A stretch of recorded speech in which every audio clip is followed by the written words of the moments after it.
نحمدہ ونصلی علی رسولہ الکریم۔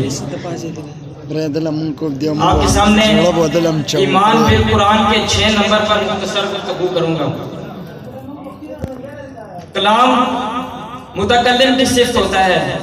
اللہ تعالیٰ نے جب قرآن مجید کو بھیجا تو کلام اللہ، امت نے لکھا تو کتاب اللہ۔ ہمارا کلام ہماری صفت، اللہ کا کلام اللہ کی صفت۔ اللہ کی ذات باقی ہے، اللہ کا کلام بھی باقی ہے۔ ہماری ذات فانی ہے، ہمارا کلام بھی فانی ہے۔ قرآن مجید پر ایمان لانے کے لیے کلام اللہ اور کتاب اللہ دونوں پر ایمان لانا ضروری ہے۔ قرآن مجید کے کلام اللہ اور کتاب اللہ پر ایمان لانے کے لیے ایمان بالقرآن کے 6 نمبر کو یاد رکھنا ضروری ہے۔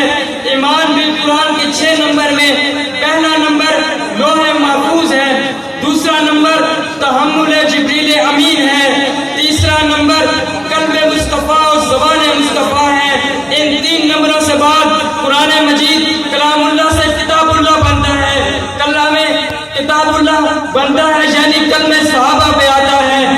جس طرح آج کی بچہ بغیر وضو کے قرآن مجید کو ہاتھ نہیں لگا سکتا، تو یہ بات یقینی ہے کہ اللہ نے پہلے صحابہ کو پاک کیا ہے، پھر صحابہ کے ہاتھ میں قرآن پاک دیا ہے۔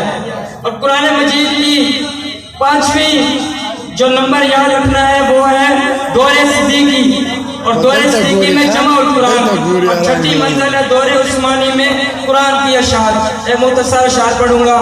تنویر الہی کے نظارے ہیں صحابہ، اسلام کی عظمت کے مینارے ہیں صحابہ، ہم فخر سے کہتے ہیں ہمارے ہیں صحابہ، واللہ ہمیں جان سے پیارے ہیں صحابہ۔